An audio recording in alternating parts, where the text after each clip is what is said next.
Hi all, അസ്സലാമലൈക്കും. Welcome back to Silna's kitchen. ഇന്നത്തെ recipe ബാക്കി വന്ന ചോറും മുട്ടയും വെച്ചിട്ട് നല്ല ടേസ്റ്റി ആയിട്ടുള്ള ഒരു വെറൈറ്റി ആയിട്ടുള്ള പലഹാരത്തിൻ്റെ റെസിപ്പിയാണ്. ബ്രേക്ക്ഫാസ്റ്റ് ആയിട്ടും സ്നാക്സ് ആയിട്ടും ഉണ്ടാക്കി കഴിക്കാൻ പറ്റും. അതുപോലെ തന്നെ നമ്മുടെ വീട്ടിൽ വരുന്ന ഗസ്റ്റുകൾക്കൊക്കെ വെറൈറ്റി ആയിട്ട് തയ്യാറാക്കി കൊടുക്കാൻ പറ്റുന്ന ഒരു നല്ല ടേസ്റ്റി ആയിട്ടുള്ള പലഹാരമാണ്. ഇതിൻ്റെ സ്കിന്ന് കഴിക്കാനാണെങ്കിലും ഒരു പ്രത്യേക ടേസ്റ്റാണ്. അതുപോലെ ഇതിനകത്തുള്ള ഫില്ലിങ്സ് ആണെങ്കിലും ഭയങ്കര ടേസ്റ്റാണ്. അപ്പോൾ ഇതെങ്ങനെയാണ് തയ്യാറാക്കുന്നതെന്ന് അറിയാനായിട്ട് വീഡിയോ സ്കിപ്പ് ചെയ്യാതെ മുഴുവനായിട്ടൊന്ന് കണ്ടു നോക്കണേ. റെസിപ്പിയിലോട്ട് കിടക്കുന്നതിന് മുമ്പായി സിൽനാസ് കിച്ചൺ ചാനൽ ആദ്യമായിട്ട് കാണുന്നവരാണെങ്കിൽ പ്ലീസ് ഒന്ന് സബ്സ്ക്രൈബ് ചെയ്തേക്കണേ. ഇനി നമുക്ക് ഇതെങ്ങനെയാണ് തയ്യാറാക്കുന്നതെന്ന് നോക്കാം. ആദ്യം തന്നെ ഇതിനുള്ളിലേക്ക് വെക്കുന്ന ആ ഒരു ഫില്ലിങ്സിന് വേണ്ടിയിട്ടുള്ള മസാലക്കൂട്ടാണ് തയ്യാറാക്കിയെടുക്കുന്നത്. അതിനായിട്ട് ഞാനിവിടെ സ്റ്റവിലേക്ക് ഒരു പാൻ വെച്ച് ഫ്ലെയിം ഓണാക്കി കൊടുത്തിട്ടുണ്ട്. അതിലേക്ക് കുറച്ച് ഓയിൽ ഒഴിച്ചു കൊടുത്തതിന് ശേഷം ഒരു 3 സബോള ചെറുതായിട്ട് കട്ട് ചെയ്തിട്ടുള്ളത് ഇതിലേക്ക് ഇട്ട് കൊടുക്കാം. പിന്നെ ഒരു തക്കാളി, 3 പച്ചമുളക്, 1 സ്പൂൺ അളവിൽ വെളുത്തുള്ളി ഇഞ്ചി ചതച്ചത്, പിന്നെ ഒരു 1.25 ടേബിൾ സ്പൂൺ അളവിൽ ചിക്കൻ മസാലപ്പൊടി, 1 സ്പൂൺ മുളക് പൊടി, 1/2 സ്പൂൺ പെരിഞ്ജീരകപ്പൊടി, ഒരു 1/4 സ്പൂൺ ഗരം മസാലപ്പൊടിയും മഞ്ഞൾപ്പൊടിയും ആവശ്യത്തിനുള്ള ഉപ്പും കൂടെ ഇട്ട് കൊടുത്തിട്ട് ഇത് നന്നായിട്ടൊന്ന് ഇളക്കി യോജിപ്പിച്ച് കൊടുക്കാം. എന്നിട്ട് ഒരു 5 മിനിറ്റ് നേരത്തേക്ക് ഇത് നന്നായിട്ടൊന്ന് വേവിച്ചെടുക്കാം. ഈ ഒരു മസാലപ്പൊടിയോട് കൂടിയിട്ടാണ് ഉള്ളി നന്നായിട്ട് വഴറ്റിയെടുക്കുന്നത്. ഈ ഒരു മസാലയുടെ പ്രത്യേകത എന്ന് പറയുന്നത് ഇതെല്ലാം കൂടെ ഒന്നിച്ചിട്ടിട്ട് നന്നായിട്ട് കുഴമ്പ് രൂപത്തിൽ വേവിച്ചെടുക്കുന്നതാണ്. അപ്പോൾ ഞാനിത് ലോ ഫ്ലെയിമിലിട്ടിട്ട് അടച്ചു വെച്ചിട്ടാണ് വേവിച്ചെടുക്കുന്നത്. ഇനി ആ ഒരു സമയം കൊണ്ട് നമുക്ക് ഇതിനു വേണ്ടിയുള്ള മാവ് തയ്യാറാക്കിയെടുക്കണം. അതിനുവേണ്ടി ഞാനിവിടെ ഒരു മിക്സിയുടെ ജാർ എടുത്തിട്ടുണ്ട്. ഇതിലേക്ക് 250 ml കപ്പിൻ്റെ അളവിൽ 1 കപ്പ് ബാക്കി വന്നിട്ടുള്ള ചോറാണ് ഇട്ട് കൊടുത്തിട്ടുള്ളത്. ചൂട് ചോറായിരുന്നാലും കുഴപ്പമൊന്നുമില്ല, ഇനി ഫ്രിഡ്ജിൽ വെച്ച് തണുത്തതായിരുന്നാലും കുഴപ്പമില്ല. അതുപോലെ തന്നെ ഏതരിയുടെ ചോറായിരുന്നാലും കുഴപ്പമില്ല. ചോറെടുത്തിട്ടുള്ള അതേ കപ്പ് അളവിൽ തന്നെ ഒരു 1/4 കപ്പ് വെള്ളവും കൂടെ ഒഴിച്ചു കൊടുത്തിട്ട് ഇത് നന്നായിട്ട് അരച്ചെടുത്തിട്ടുണ്ട്. അരച്ചെടുത്ത മിക്സ് ഞാനിവിടെ ഒരു പാത്രത്തിലേക്ക് ഒഴിച്ചു കൊടുത്തിട്ടുണ്ട്. ഇനി ഇതിലേക്ക് വേണ്ടത് ആവശ്യത്തിനുള്ള ഉപ്പാണ്. പിന്നെ ഒരു 2 ടേബിൾ സ്പൂൺ അളവിൽ ഓയിൽ ഒഴിച്ചു കൊടുക്കാം. മണമില്ലാത്ത ഏത് ഓയിലായിരുന്നാലും കുഴപ്പമൊന്നുമില്ല. പിന്നെ ഇത് നന്നായിട്ട് ഇളക്കി കൊടുക്കാം. ഇതുപോലെ ഒരു വിസ്ക് വെച്ചിട്ടാണ് ഞാനിവിടെ ഇളക്കി കൊടുക്കുന്നത്. ഈ ഒരു ഉപ്പ് കട്ടയായിട്ട് നിൽക്കണ്ടെന്ന് കരുതിയിട്ടാണ് നമ്മൾ ഇതിലേക്ക് മാവ് ഇട്ട് കൊടുക്കുമ്പോൾ ഓയിലും ഉപ്പും നന്നായിട്ട് ഇളക്കി യോജിപ്പിച്ച് കൊടുത്തിട്ടുണ്ട്. ഇനി ഇതിലേക്ക് വേണ്ടത് ഗോതമ്പ് പൊടിയാണ്. മൈദപ്പൊടിയിൽ വേണമെങ്കിലും ചെയ്തെടുക്കാവുന്നതാണ്. ഞാനിപ്പോൾ ഇവിടെ ഗോതമ്പ് പൊടിയാണ് എടുത്തിട്ടുള്ളത്. 250 ml കപ്പിൻ്റെ അളവിൽ 2.5 കപ്പ് ഗോതമ്പ് പൊടിയാണ് ഇതിലേക്ക് ഇട്ട് കൊടുക്കുന്നത്. ഇനി ഇത് കൈവച്ച് നന്നായിട്ടൊന്ന് മിക്സ് ചെയ്തിട്ടെടുക്കാം. അപ്പോൾ നമുക്ക് മനസ്സിലാവും ഇനി ഇതിലേക്ക് വെള്ളം ഒഴിക്കണോ വേണ്ടയോ എന്നുള്ളത്.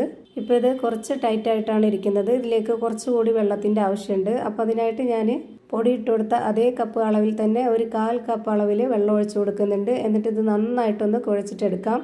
ഒരുപാട് നന്നായിട്ട് കുഴച്ചെടുക്കരുത്. ഇതിൻ്റെ മാവ് കുറച്ചൊന്ന് ലൂസായിട്ടിരിക്കണം.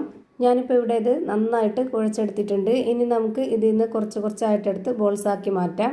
കയ്യിൽ കുറച്ച് ഓയിലൊന്ന് സ്പ്രെഡ് ചെയ്തതിന് ശേഷം ഇതുപോലുള്ള വലിപ്പത്തിലുള്ള ബോൾസ് ആക്കിയിട്ടാണ് മാറ്റുന്നത്. എല്ലാ മാവിലും ഇതേപോലെ തന്നെ ചെയ്തെടുക്കുന്നുണ്ട്. എന്നിട്ട് ഇതൊന്ന് മാറ്റി വയ്ക്കാം. ഇനി നമ്മൾ നേരത്തെ വേവിക്കാനായിട്ട് വെച്ചിരുന്ന ആ ഒരു മസാലക്കൂട്ട് വെന്തെന്ന് നോക്കാം. ഇപ്പോൾ ഇതാ മസാലക്കൂട്ട് നന്നായിട്ട് വെന്ത് കുഴഞ്ഞു വന്നിട്ടുണ്ട്. ഇനി നമുക്ക് ഇതിലേക്ക് ഇട്ട് കൊടുക്കേണ്ടത് മുട്ടയാണ്. പുഴുങ്ങിയ മുട്ട ഗ്രേറ്ററിൽ ഒന്ന് ഗ്രേറ്റ് ചെയ്തെടുത്തിട്ടാണ് ഇതിലേക്ക് ഇട്ട് കൊടുക്കുന്നത്. ചെറിയ ഹോളിലിട്ടിട്ട് വേണം ഗ്രേറ്റ് ചെയ്തെടുക്കാനായിട്ട്. ഇതിനായിട്ട് 5 കോഴിമുട്ട പുഴുങ്ങിയതാണ് എടുത്തിട്ടുള്ളത്. ഇനി ഇത് നന്നായിട്ട് ഇളക്കി കൊടുത്തതിന് ശേഷം ഒരു 3 മിനിറ്റ് നേരം കൂടി ഇതൊന്ന് വേവിച്ചെടുക്കാം. ഈ ഒരു മുട്ടയുടെ ആ ഒരു മണമൊക്കെ കിട്ടാനാണ്. ഇതൊന്ന് അടച്ചു വെച്ച് വേവിച്ചാലാണ് ആ ഒരു മുട്ടയുടെ മസാലയുടെ ഒക്കെ കറക്റ്റ് ആയിട്ടുള്ള വേവും അതുപോലെ നല്ലൊരു ടേസ്റ്റൊക്കെ ആയിട്ട് കിട്ടുള്ളൂ. ഇപ്പോൾ ഒരു 3 മിനിറ്റ് ആയിട്ടുണ്ടാവും ഇത് വേവാനായിട്ട് വെച്ചിട്ട്. ഇപ്പോൾ ഇത് നന്നായിട്ട് വെന്ത് കിട്ടി. ഇനി നമുക്കിതിൻ്റെ ഫ്ലെയിം ഓഫ് ചെയ്ത് കൊടുക്കാം. അടുത്തതായിട്ട് നേരത്തെ തയ്യാറാക്കി വെച്ചിട്ടുള്ള ആ ഒരു മാവ് എടുത്തിട്ട് അതിൽ നിന്ന് ഒരു പീസ് എടുക്കുക. ഇതുപോലെ നന്നായിട്ടൊന്ന് പൊടി ഇട്ട് കൊടുത്തതിന് ശേഷം പരത്തിയെടുക്കുക. ഈ മാവ് പരത്തിയെടുക്കുമ്പോൾ ഈ ഒരു ബോർഡിനനുസരിച്ച് കുറച്ച് നീളത്തിലാണ് ഞാനിതിനെ പരത്തിയെടുക്കുന്നത്. ഒരെണ്ണം പരത്തിയെടുത്ത് മാറ്റിയതിന് ശേഷം വീണ്ടും ഇതിലേക്ക് പൊടി ഇട്ട് കൊടുത്തിട്ട് അടുത്തത് ഒരെണ്ണം കൂടി പരത്തിയെടുക്കാം. ഇതുപോലെ 4 എണ്ണം പരത്തി മാറ്റണം.